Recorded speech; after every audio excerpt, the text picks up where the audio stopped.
एक गुरु भाई लिखते हैं, इनकी जिज्ञासा है, पड़बत्ता गोगरी के गुरु भाई हैं।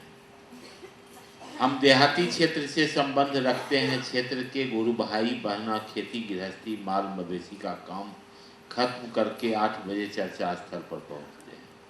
क्या वैसे क्षेत्र में भी 9 बजे तक कार्यक्रम बंद कर देना चाहिए? देखिए, कोई भी नियम बनाया जाता है ना, उसके पीछे कुछ कारण होते हैं। सरकार में भी जो नियम कानून बनते हैं वो कुछ कारण से बनते हैं, ऐसे नहीं बनते। हम लोगों ने कहा कि 8-9 बजे तक आप चर्चाएं खत्म कर दें रात में। इसका कारण था कि कुछ महिलाएं रात में 12 बजे जा रही थीं चर्चा से और कुछ युवकों ने उनको छेड़ दिया। 2-3 ये घटनाएं हुई, तब से ये नियम बन गया। अब कोई मेरी बहन को 12 बजे रात में छेड़ दे, हमको तो नहीं अच्छा लगेगा। अब आप लोगों को क्या लगता है हम नहीं जानते हैं। तो हम लोगों ने कहा कि 8-9 बजे तक बंद कर दीजिए, कि चर्चा में ज़्यादा गुरु बहनें रहती हैं, सुरक्षित घर तो चली जाएं। देर रात तक करिएगा तो फिर उनकी सुरक्षा में दिक्कत होने लगती है। दूसरी बात कि रोज 2 बजे रात तक अगर आप चर्चा करिए गांव में, तो सुबह माँ बहने या आप ही दूसरे दिन का काम कैसे करिएगा? 9 बजे सूत के उठा, कोई काम नहीं होगा, पूरी अव्यवस्था हो जाएगी। इसीलिए हम लोगों ने कहा कि सवेरे खत्म कीजिए, क्योंकि दूसरे दिन भी तो करना है। ऐसी तो शिव चर्चा नहीं है कि बैसाख में नाच होखे वाला बा पर्वत्ता में चलना है। अब पूरा लोग रात भर बैठ के नाच देख रहा है पर्वत्ता में। तो साल में देखे दिन नहीं देखेगा कि सालों भर देखता है, उसमें कोई दिक्कत नहीं, रात भर देखिए। लेकिन शिव चर्चाएं तो साल में एक दिन नहीं होती हैं, प्रतिदिन होती हैं, हमेशा होती हैं। घर घर में शिव चर्चाओं को आपको पहुंचाना है। अभी तो गांव गांव में पहुंचा रहे हैं ना सर। अभी अब आवेगा 14 मई की घर घर में शिव चर्चा को पहुंचाइए। अब 15 के बाद आवेगा कि आदमी आदमी में पहुंचाइए। तो घर घर में जब शिव चर्चा पहुंचेगी तो घर की व्यवस्था नहीं टूटेगी, चर्चाएं करेंगे तो। अब रही बात कि आपका कहना है कि लोग खेती से आते ही हैं 8 बजे रात में, आप करिए, कोई दिक्कत नहीं है। अब सप्ताह में एक दिन करते हैं, करिए, आप 11 बजे तक करिए। लेकिन देख लीजिए कि 11 बजे के बाद ये गुरु बहनें या गुरु भाई जाएंगे तो इनको कोई जाने में तो दिक्कत नहीं हो रही है। इसका भार ले लीजिए कि सुरक्षित आप पहुंचा दीजिएगा, तो कोई दिक्कत नहीं है, समय बढ़ सकता है। मैं 2:30 बजे, 3 बजे, 3:30 बजे चर्चा मधेपुरा में खत्म करता था रात में। अब महिलाएं भी रहती थी, 3 बजे, 3:30 बजे चर्चा खत्म होती थी मधेपुरा में। और सबको मैं जीप में बैठाता था खुद, रात में तो ड्राइवर रहता नहीं, खुद बैठाता था। और एक एक गुरु बहन और गुरु भाई को अपने से गाड़ी चला के 3 बजे, 3:30 बजे सबके घरे घरे उतारता था। खिलाता भी था, मेरी पत्नी खाना भी खिलाती थी। और चर्चा खत्म होने के बाद 3-3:30 बजे सबको दरवाजे दरवाजे जीप से मैं खुद उतारता था। इतना आप कर सकते हैं तो कर लीजिए, हमको कोई दिक्कत नहीं। अगर आप सुरक्षा का भार ले सकते हैं गुरु भाई बहनों के तो बढ़ा लीजिए। हाँ, अब इतना ही 3 मंजिला का लोग ही चर्चा कर रहा है तो करिए रात भर। क्यों रोक रहा है आपको भाई जी? कहे कि यहाँ से निकलेगा ऊपर जाएगा, ऊपर से निकलेगा ऊपर जाएगा, ऊपर से निकलेगा ऊपर जाएगा, सर घरे में नहीं जाएगा। कोई सुरक्षा का तो खतरा नहीं है। एक मोहल्ले के लोग कर रहे हैं, सभी एक दूसरे को जानते हैं, करिए, कोई दिक्कत नहीं। लेकिन रोज रोज 2 बजे रात तक करिएगा तो बड़ी मार मारेगा परिवार वाला सब। काहे कि काम आखिर गृहस्थ जीवन है ना, आदमी अपने घर का भी तो काम देखेगा। दोनों आपको लेके चलना है ना, घर भी और बाहर भी, शिव चर्चाएं भी और अपना काम भी। चलिए, इन्हीं की दूसरी जिज्ञासा है, क्षेत्र के गुरु भाई बहना 30 दिन गुरु कार्य से बाहर रहते हैं। यदि विदाई स्वरूप 400-500 रुपया मांगते हैं, क्या ये गलत है या सही? बिल्कुल गलत है। कुछ गुरु भाई का कहना है कि ऐसा करने वाले गुरु भाई बहना का नाम ब्लैक लिस्ट में आ गए हैं।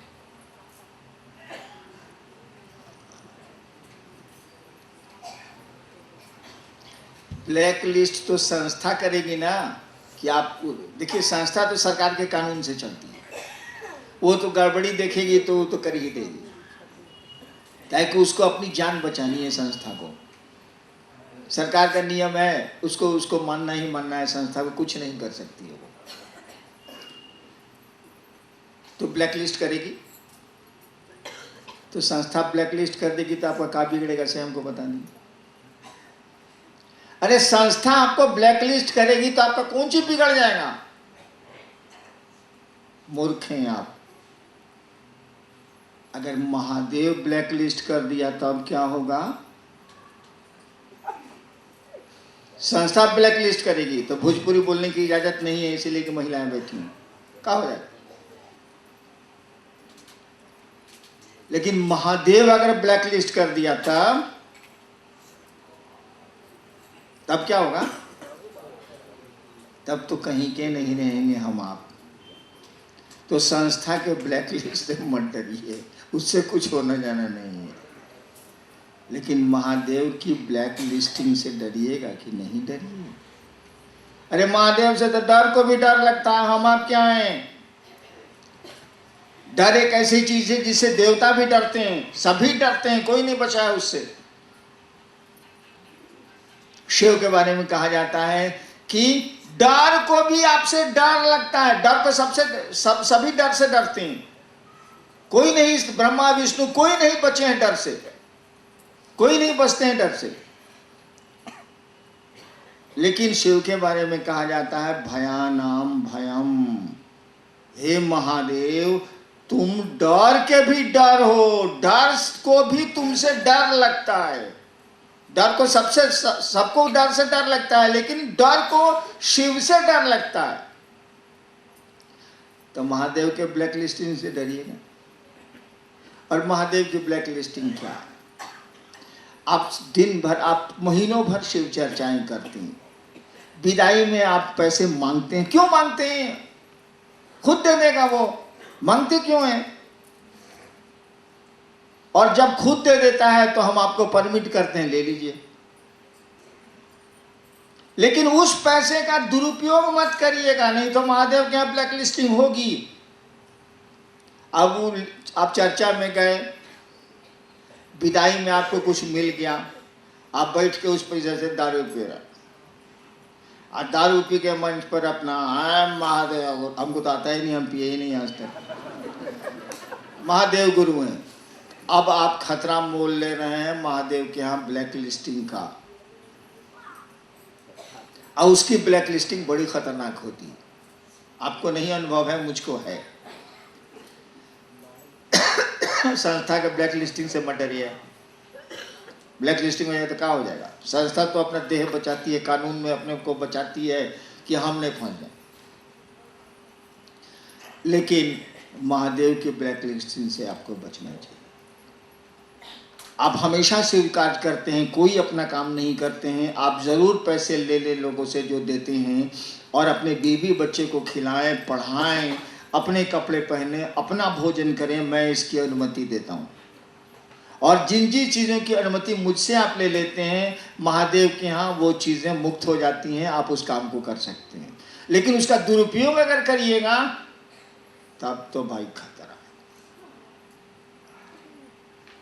गुरु भाइयों से पैसा लेके गाजा चिलम धुक रहे हैं, तब महादेव की ब्लैक लिस्टिंग होगी, आपकी सब पूछ लीजिएगा।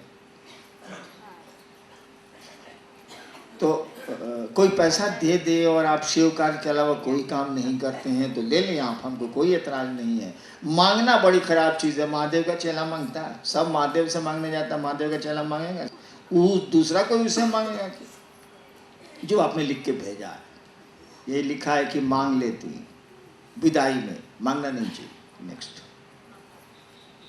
प्रदीप कुमार पंसलवा, क्या सभी शिव शिष्य को समान है? यदि हाँ तो एक शिष्य सम्मान पाने के लिए दूसरे से ईर्ष्या क्यों करते हैं?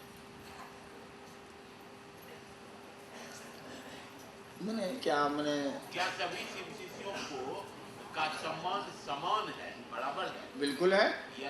यदि है तो एक शिव शिष्य दूसरों एक यदि हाँ तो एक चीज से सम्मान पाने के लिए दूसरों से ईर्ष्या क्यों करते? अरे आदमी है तो आदमी में दोष नहीं दिखेगा। जब उस उसी से हो जाएगा तब नहीं दोष घटेगा।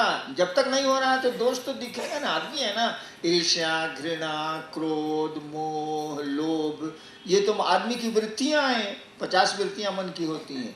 ये तो वृत्तियां हैं, ये तो झलकेंगी, आएंगी। जैसे जैसे वो गुरु से जुड़ना शुरू करेगा ये वृत्तियां शमित होंगी, कमजोर पड़ेंगी, संकीर्णताएं हटनी शुरू होगी, ईर्ष्या खत्म होने लगेगी, घृणा खत्म होने लगेगी, भेदभाव खत्म होने लगेगा, ये चीज़ें समाप्त होने लगेंगी। ये चीज़ें हैं। इसका माने ये है कि अभी उसका गुरु से जुड़ाव ठीक से नहीं हो पा रहा है। हमको आपको चेष्टा करनी चाहिए कि वो महादेव की ओर बढ़े, शिव का में थोड़ा मन लगाए, धीरे धीरे ठीक हो जाए। शंभू जी पंसलवा, इनकी जिज्ञासा है कि 10 साल से शिव गुरु की बात कर रहा हूँ, फिर भी शिष्य को ही कष्ट क्यों हो रहा है जैसा कि मेरे साथ हो रहा है। मैंने आप क्या चाहते हैं, महादेव को कष्ट हो? चाहते क्या है सो बता दीजिए। 10 साल से हम महादेव का काम कर रहे हैं, फिर भी चिलवे को कष्ट हो रहा है। मैंने चाहते क्या भाई जी, गुरु जी को हो? क्या चाहते हैं बाबू? आदमी की जिंदगी जब चलती है ना, चल ही रही, तो सड़कें खराब मिलती हैं, और ज्यादातर सड़कें खराब ही मिलती हैं। अंग्रेजी में कहा गया है, happiness is the occasional episode in the general drama of pain. यानी जिंदगी के दुख भरे नाटक में ये खुशियां कभी कभी आती हैं, आकस्मिक आती हैं।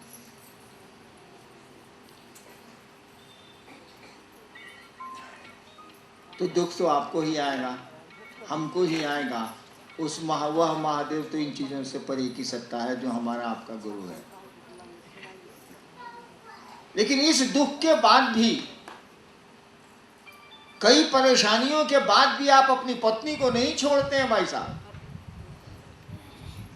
अपने माँ बाप से अलग नहीं होते हैं आप।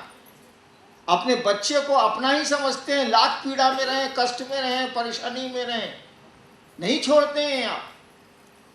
नहीं सवाल करते हैं कि हम इतना परेशान हैं तब भी हम बेटवा को काहे रखे हुए हैं, आप आशीर्वाद दीजिए कि हम बेटा को भगा दें। कभी नहीं कहते आप। यानी वो आपका अपना है, इसीलिए उसको समेटे रहते हैं, बाकी कष्ट झेलते रहते हैं। महादेव पराया लगता है क्या? गैर लगता है क्या? ये भाई फिल्म में हम लोग सुनते हैं कि कौन चीज दिल नहीं जान लीजिए, कैसे कैसे तो फिल्मों में गाना है। हाँ, दिल क्या चीज, हाँ दिल चीज जान लीजिए। आदमी के लिए आप जान देने को तैयार हैं। दिल क्या चीज है, जान लीजिए। अब महादेव के लिए कहते हैं कि हमको तो दिक्कत हो रहा है, 10 साल से हम शिव से बने हुए हैं, और दिक्कत महादेव को होगी, तोरा हुई रे। जिंदगी है तो माँ को बड़ा दर्द दे के हम आप पैदा हुए हैं भाई साहब। अब खुशियां कहाँ खोजते हैं?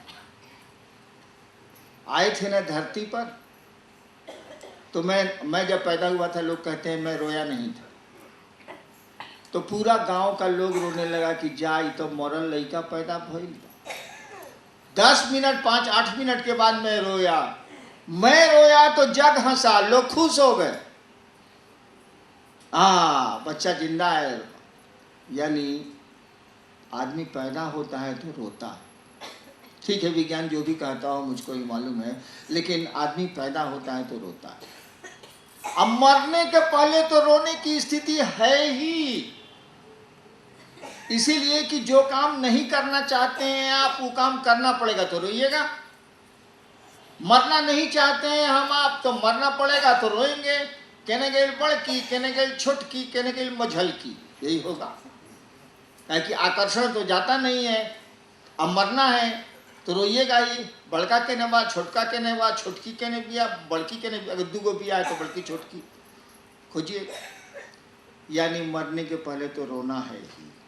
सोचिए तो जरा, जिसकी जिंदगी रोने में शुरू होती है, जिसका अंत रोने में होता है, वो बीच में खुशियां खोज रहा है। पागल है क्या हम आप?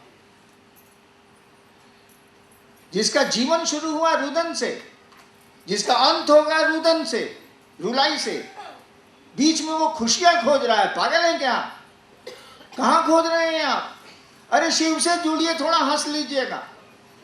जिंदगी हंसने नहीं देती है। यहाँ कहा जाता है कि जिसे मौत ने न मारा उसे, जिसे मौत ने न पूछा उसे जिंदगी ने मारा। यहाँ जिंदगी मारती है, मौत नहीं मारती है भाई साहब। आदमी की जिंदगी जो मारती है ना, मौत क्या मारेगी? मौत तो मरहम लगाती है, दवा लगाती है, वो मारती जिंदगी है। क्या घबराते हैं? क्यों घबराते हैं आप? और घबरा के भी अपनी चीजों को नहीं छोड़ते हम आप। शिव को क्यों छोड़ देंगे? जो है सो देखा जाएगा। तेरी महफिल में किस्मत आजमा के हम भी देखेंगे, घड़ी भर को तेरे नजदीक आके हम भी देखेंगे। जो वही से देखल जाए। चलो महादेव गुरु बड़े लोग के महादेव के चेला बना है।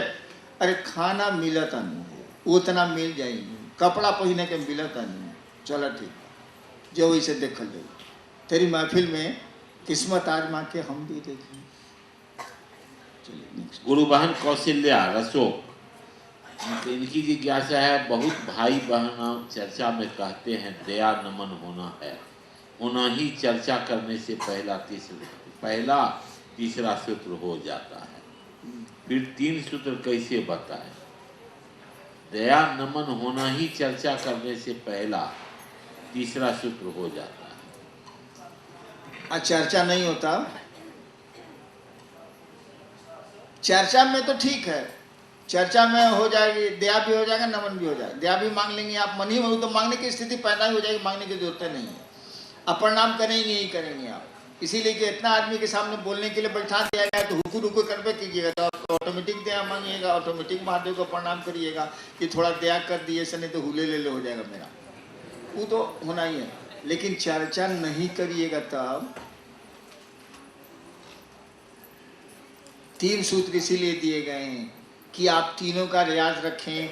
चर्चा तो एक स्थिति के बाद बंद भी हो सकती है। मान लीजिए बीमार हो गए आप, मान लीजिए आपके गले में दर्द हो गया, मान लीजिए कोई आदमी बहुत बूढ़ा हो गया, वो बोल नहीं पा रहा है, तो क्या करें? इसीलिए दया मांगने की स्थिति रखी गई है, प्रणाम करने की स्थिति रखी गई है, क्योंकि ये तो खुद ही करता है मन। आप दया मांग ले मन ही मन, आप अपने गुरु को प्रणाम कर ले मन ही मन। चर्चा के लिए तो आपको बोलना पड़ेगा, और बोलने के लिए शरीर में ताकत चाहिए। इसीलिए तीनों सूत्र बहुत ज़रूरी हैं।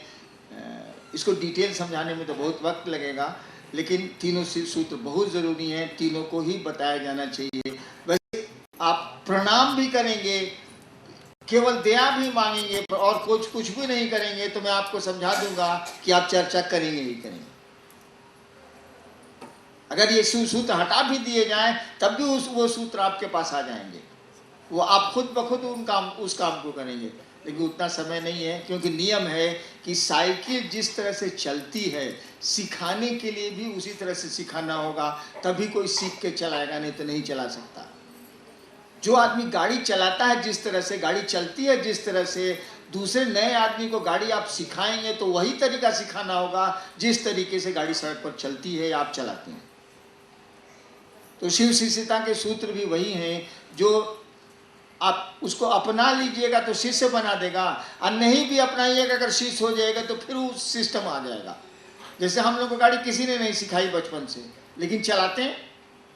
देख के हम लोगों ने चलाना शुरू किया, स्कूटर, मोटरसाइकिल, गाड़ी, ट्रेन, सब चलाते हैं हम लोग। हम लोगों को कोई नहीं सिखाया, लेकिन चलाते हैं तब तो उसी तरह से ना चलाएंगे जैसे गाड़ी चलती है, दूसरा सिस्टम तो नहीं लगेगा।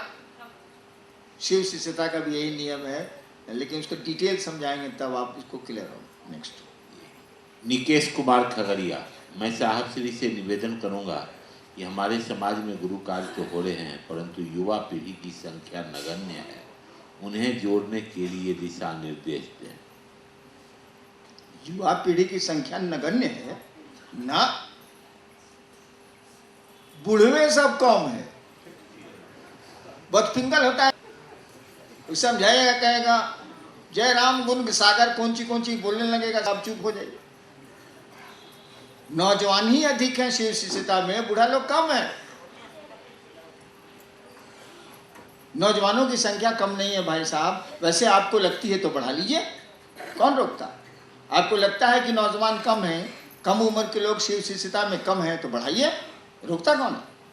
लेकिन मुझको तो लगता है कि वृद्ध लोग, वृद्ध मने नौजवान मने हुआ कि मन से जो जवान है, तो मन से जो जवान लोग तब शिव शिष्य है ना। देहिया से जवान को क्या करिएगा? देहिया से जवान को कोई कीमत है? उसका कोई कीमत। नेक्स्ट अंतिम सवाल, अंतिम जिज्ञासा। नवनीत कुमार हरदास चक खगड़िया, शिव के शिष्यों का रहस्य क्या है? जी, शिव के शिष्यों का रहस्य क्या है? सवाल हमको भी समझ में नहीं आया, दिमाग से बाहर है। हमको लगता है ये जानना चाहते हैं कि शिव शिष्यता का रहस्य क्या है, हमको ऐसा लगता है। आपका सवाल स्पष्ट नहीं है। आपका रहस्य क्या है? अगर हम पूछे तो हम शिव शिष्य के बारे में क्या बोले भाई साहब? हम क्या बोले? हम नहीं पूछ रहे कि आपका रहस्य क्या है।